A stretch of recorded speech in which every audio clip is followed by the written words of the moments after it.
premium racing styled helmet on a budget. This is the review of the AGV K1S helmet. Let's go!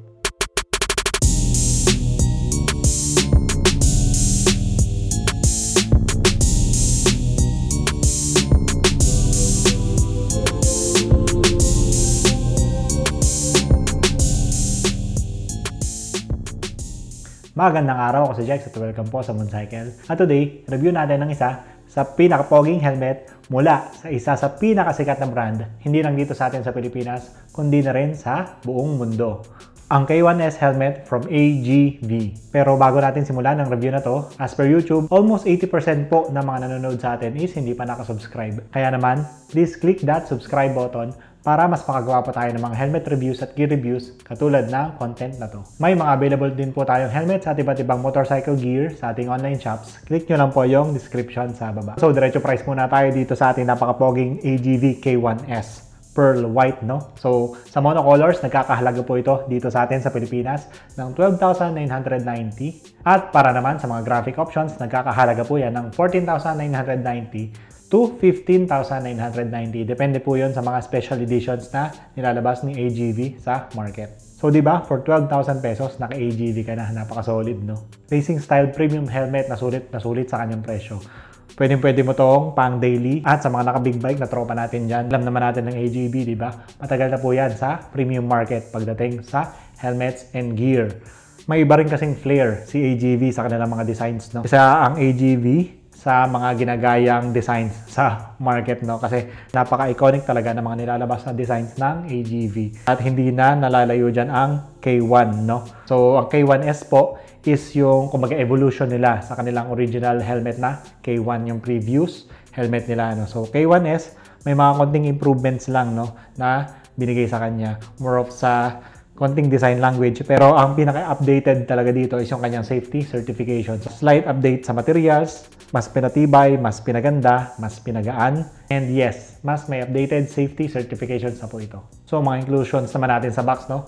Very basic naman po. Meron po tayong premium quality na helmet bag, syempre ang AGV from Europe yan. Magaganda talaga yung quality ng mga pinaglalagay nila dyan, no? Wala namang ibang kasama, manuals lang. And itong mismong helmet, ang AGV K1 po is single visor helmet, no? Dual visor po nila is yung AGV K3.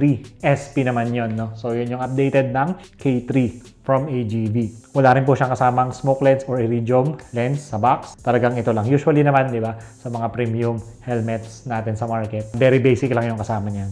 Mabayaran mo talaga dyan yung brand. Pero may mga available naman po na extra lens saka mga pin lock accessory dito sa ating AGV. Separately sold nga lang siya. So, pagdating naman sa looks and feels ng helmet, again, hindi ko naman na kailangan paliwanag siguro ang looks at ang angas ng AGV, no? Especially dito sa ating K1S. Yes, kumbaga parang ito yung pumapatak na entry level ni AGV, no? Pero tingnan nyo naman ang entry level helmet na ito. Napaka-pogi, di ba? So, nadun talaga yung kanyang racing DNA. So, hindi ko lang matandaan yung mismong feel ng naunang K1, no? Pero pakiramdam ko mas magaan to, eh. Mas streamlined yung pagkakagawa sa kanya. Then, yun nga, in-update yung material niya na ginamit or yung pinaka-construction and manufacturing process niya, no? So, feel ko parang mas gumaan siya. Ang material po ng shell natin is thermoplastic. Yes, thermoplastic siya, pero iba yung pagiging thermoplastic niya compared dun sa mga entry-level na available dito sa atin sa Philippine market, no? Talagang premium yung plastic saka yung manufacturing process na ginamit dito. Makikita natin, meron siyang spoiler dito, racing spoiler. Hindi siya sobrang laki pero maangas at sexy at the same time, no? Parang yung mga curves niya, parang kakaiba, yung ganda, eh. May flair pero sophisticated. At nga AGV, may unique dun sa mga styling ng mga helmets nila, no? Talagang on brand at on point, napaka-iconic. Meron siyang mga aerodynamic cuts pero hindi sobra. Yun yung sinasabi ko, diba? May sophistication pa rin talaga doon sa helmet na to. Meaning, medyo versatile din siya. Hindi lang siya pang sports bike. Hindi lang siya pang mga street fighter naked. So, pwede rin siya sa pang-araw-araw natin, sa mga naka-daily scooters natin dyan, or mga premium scooters na gusto ng premium branded helmet sa entry-level price, no? So, AGV K1S po para sa inyo, no? May kasama naman dito na parang cover. So, narito siya sa manual. Tapos, yung AGV niya dito, hindi yan sticker. Painted po siya. Meron siyang air inlet dito sa may unahan. Ang control niya is narito sa likod. Ang babasara niya. Meron din tayo syempre dito sa taas.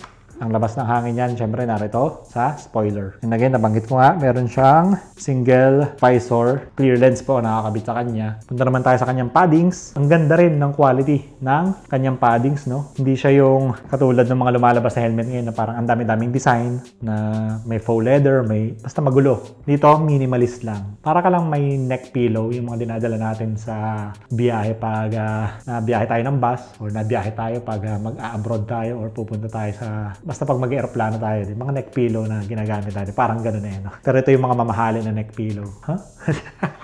Pag ganun yung feeling eh. Sarap hawakan, no? Ba talaga pag premium branded, no? Doon mo makikita yung difference nung binabayaran mo sa mga gantong small details na nilalagay nila. Malambot yung foam, pero hindi siya yung nako-compress agad. Mabilis siyang bumalik. So, memory foam ang ginamit dito. Sigurado masarap to pag suot na natin sa ulo natin. Mamaya test fit natin to para makita nyo rin yung itsura niya pag nakasuot na sa atin. At ang isa sa mga nagustuhan kong safety feature nito is naka-double D-ring po siya. Again, yung iba gusto, quick release lang para mas mabilis yung pagtatanggal at pagkakabit ng helmet. Ako po, sanay po ako talaga sa double D-ring. Wala pa rin pong nakakatalo sa double D-ring pagdating sa safety. Always go for extra safety tayo. And yung kanyang ibabaw ng paddings, meron din siyang, yan, malambot din talaga, no? So yun, overall yung quality niya talaga sobrang ganda. May premiumness sa kanya, no? Minimalist siya pero parang napaka-sophisticated ng look. And yun, nabanggit ko nga, no, updated na po ang kanyang safety certifications to ECE 22.06. Yun ang pinakamalaking naging improvement ng K1S dun sa previous model na K1. Ano yung significance nun? Sigurado tayo na ngayong modern day age, updated na rin talaga yung mga safety certifications nito at dumaan to sa iba't ibang test para mapatunayan na legit talaga maganda yung quality at yung safety ng AGV K1S, no? Matagal na kasi talaga yung AGV K1 sa market. Need na talaga i-update yung safety certifications niyan. And naging maganda, parang mas guman pa yung helmet or naging mas maganda yung quality pa niya, no? Pagdating naman sa kanyang size and weight, ang AGV K1S size large is nagtitimbang po ng around 1,500 grams plus or minus 50 grams. On the average siya, no? Pero for a premium at international branded helmet, magaan po siya, no? Usually, yung mga international branded helmets na may thermoplastic material, mabibigat po sila, nagre-range ng around 1,650, 1,700. Pero na-manage ni AGV K1S na ibaba siya sa 1,500 grams. So, goods na goods yan, no? And, yun, pakiramdam naman natin, feel naman natin na magaan talaga yung helmet sa size large. So, goods na goods yan. Goods na goods pang long ride, goods na goods pang daily. And yun, fit natin yung helmet para makita nyo yung itsura ng helmet pag nakasuot na sa rider. Alright, so fit natin ang ating AGV K1S. Talaga magsuot ng mga gantong type of helmet, no? Yung alam mo premium galing Europa from Italy. So napansin natin yung initial fitting niya, medyo masikip yung pagpasok ng helmet, no? Ang shape niya kasi talaga medyo patasok siya, no? Parang race styled helmet ito. Pero okay naman, once may pasok na natin dun sa entrada, double D-ring tayo, check natin kung mabilis siyang ilak. Okay naman, meron kasi siyang parang pull tab dito. Solid, ganda. Yan, magaan lang, magaan yung helmet.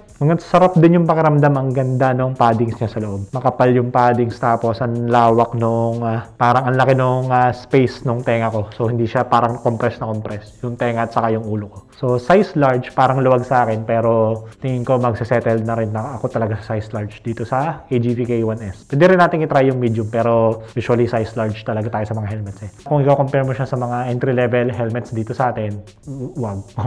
Kasi iba talaga to. Syempre, nasa premium category tayo, nasa AGV tayo, di ba? Pero, ang versatility nito is magagamit talaga din natin for daily rides natin, no? And kung magko-off ride tayo, maglo-long ride tayo, may group rides, iba yung premiumness pag naka-AGV, syempre. Meron siyang nose guard dito, pero hindi ko na nakikita.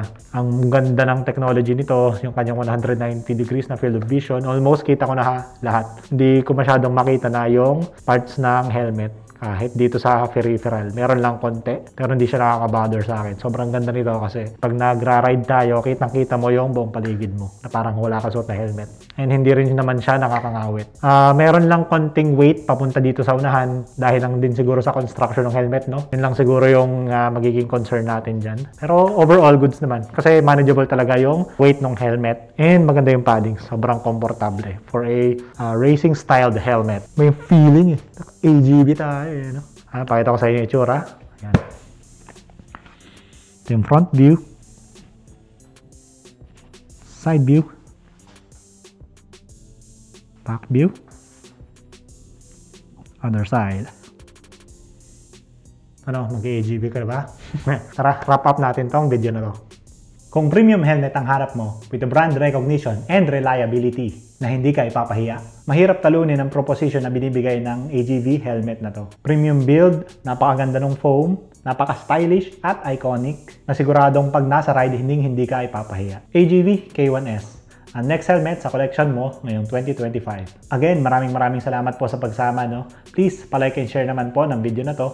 At kung hindi ka pa nakasubscribe, please click that subscribe button para mas makagawa pa tayo ng mas marami pang content katulad ng video na to. Available din po ang iba't ibang helmets and moto accessories sa ating online shops. Click nyo lang po yung description sa baba. At kung gusto mo namang mapanood ang premium classic helmet offering ng HJC, click mo lang tong video na to. Yan nga, yan.